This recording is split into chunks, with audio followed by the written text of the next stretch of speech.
They're between 30 and 45 seconds back, and Magnus Ditlev's still not there, and he's 30 seconds behind that group. So look at this. Look at the current moving on the boat. I have had confirmation that the boat has actually been moved further out for the women because it's cleared up.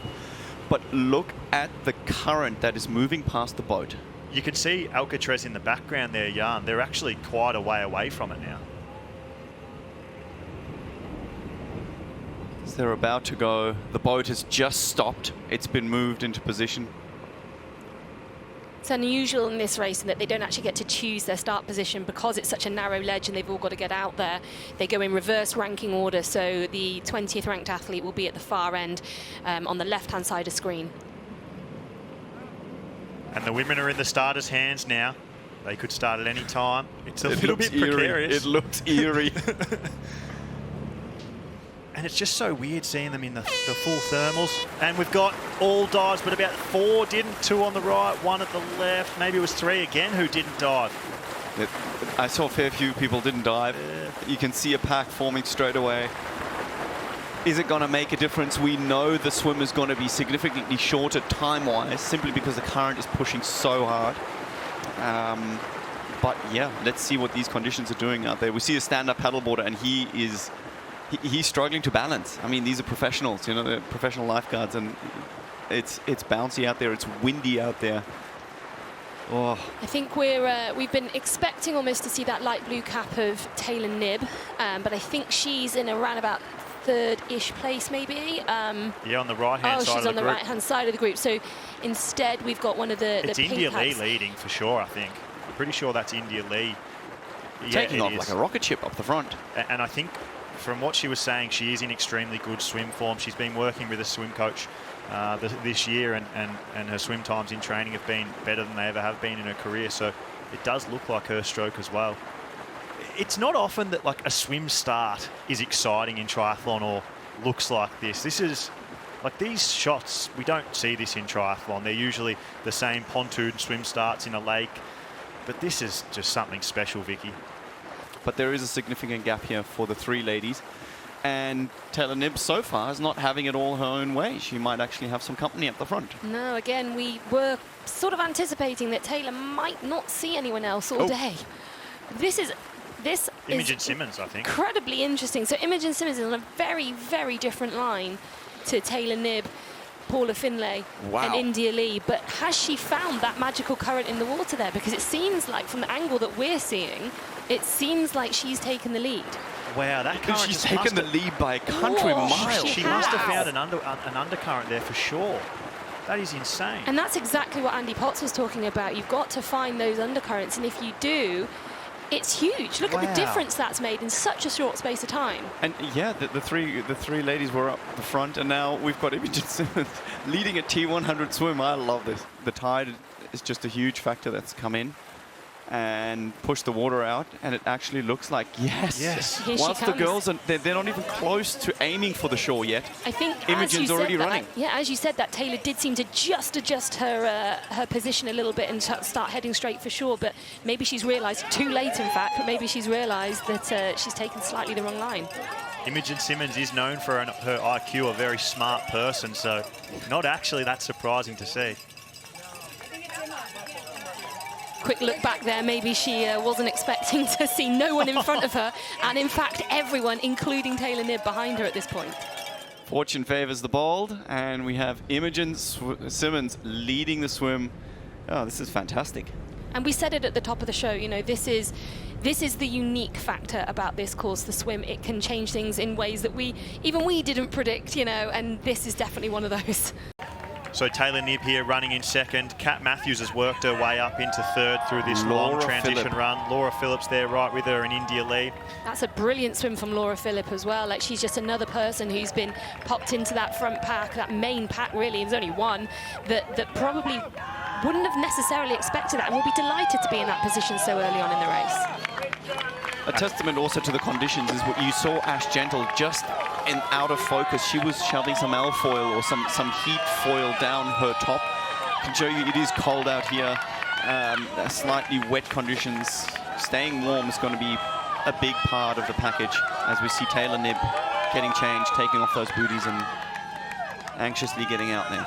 This is a huge opportunity for people. We've seen Taylor Knibb, she often comes into transition with a select group, maybe 1 or 2 swimmers, someone like Laura Brandon or Lottie Wilms, for example, but rarely do people like Ashley Gentle and India Lee and Kat Matthews, Emma Pallant-Brown, Paula Finlay, rarely do they have the chance to try and go with her out of T1. But that's the opportunity they've got today. Everyone talks about Taylor Knibb as being able to put minutes into everyone else on this bike course, but now these women, they've got the chance and the opportunity to try and stay with her if they want. And Taylor Knibb making short work of catching Imogen Simmons here. You can see the pace difference is quite phenomenal, as these athletes are told to stay left and be passed on the right. But, oh my gosh, Taylor Knibb is she's making this look rather amazing.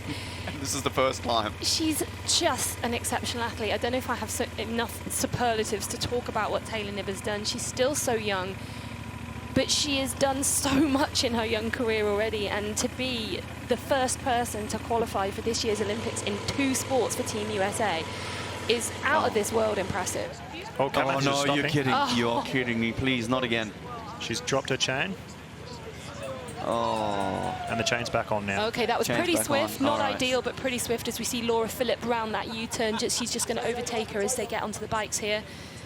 But yes, that's unideal, but she did deal with that pretty fast. So well, this could be a blessing in disguise, because now you've got 3 athletes who are sort of close to each other. Maybe they can work something out together. And quite frankly, just bleed a little bit less time than they currently are. And that's Lucy Byram. Yeah, it seems like her day is done. Not the day for her here today in San Francisco, but she's put together some strong races so far. Taylor Knibb is not having those exact same worries, but I'm building adrenaline here as they're coming. Yeah, Taylor Knibb's not going to have too much company in transition, is she? She's going to be long gone before we see the next athlete. There we go, Laura Philipp, 3rd onto the run then. She's a minute behind Kat Matthews, roughly. So Kat Matthews about 5 minutes down, Laura Philipp about 6 minutes and 15 seconds down. We've got Imogen Simmons a further 15 seconds or 20 seconds at about 6:40 behind in 4th. So we've got Taylor Knibb leading the race. She's about 4.5 minutes, getting closer to 4 minutes ahead of Kat Matthews in 2nd. They're running very, very similar paces. We just saw Imogen Simmons there in 4th. We've got Emma Pallant-Brown in 5th. She's moving through the field. She's running fast, but funnily enough, Taylor Knibb running faster than her, which not many people would have expected. India Lee, the Miami champion, is in 6th. Paula Finlay is in 7th. And none of them are catching Taylor Knibb. As she hits this grass stretch for her very first T100 win of the season. What a way. We'd probably put money on it not being her last, I think. I think this young lady, once the Paris Olympics is done, we're going to see a lot more of her in this series. And she's an exciting athlete to watch. Well, Jan said it. Her first T100 race of the year, her first victory of the year. We've used the word dominant. I don't think it does it justice. Taylor Knibb is proving to the world, to herself, to everyone watching today, she is the best athlete in the world over the T100 distance, and she has completely dominated from start to finish today. Taylor Knibb, our T100 San Francisco champion, there are no words. In San Francisco, with the first win in the T100, Taylor Knibb. She's gonna... Very impressive. She does, personally, I think she's got another lap in her. So I think this is probably the best race I've seen in Kat Matthews' career so far. And to put down a performance like this in the series is so important as well, to not have a result from Singapore, to have a DNF and no result again from Miami, to be able to put down a really strong performance, to collect points for the series. This is so important for her. So on all levels, I really think Kat's going to be delighted. Kat Matthews' highest finish in a T100 race. In my opinion, this is the best race of Kat Matthews' career. Second place to a flying Taylor Knibb, the only person in the same planet as her. You can see the expression on her face. She is stoked with this race. She's fist pumping the air. She couldn't be happier. What a race from Kat Matthews. Second place today at T100 San Francisco. And there's that smile. Straight in for a hug. Ran through the finish line and straight in for a hug with Taylor Knibb. Giggles all round, but yeah, you can tell she's delighted, as we thought she might be. Laura Philipp, her debut T100 race for 2024. Third place today in a stacked field. Taylor Knibb winning, Kat Matthews second, and Laura Philipp third. I don't know if many people expected this from Laura Philipp today, but she's proving to the world again she is versatile. She can perform over any distance, over any course, and today, the brutal conditions of San Francisco, Laura Philipp, well done. And for the first time in a T100 race, Imogen Simmons came out of the water in front. She's known as an uber biker, one of the strongest cyclists in the sport.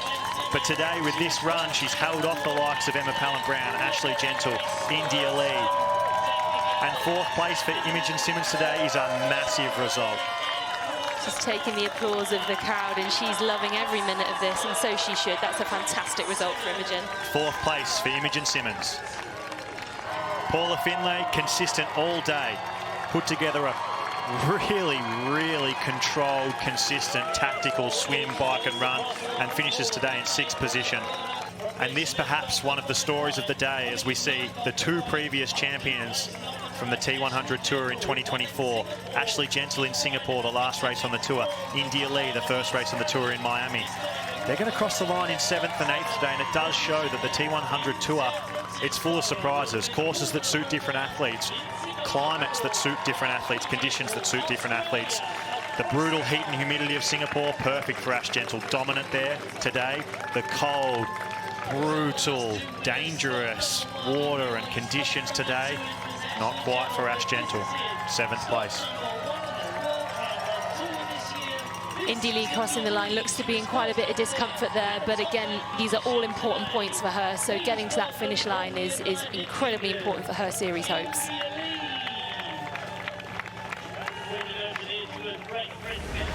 Well, like we said, quite a contrast, this women's race to the men's race today, where Taylor Knibb was out in front in a league of her own.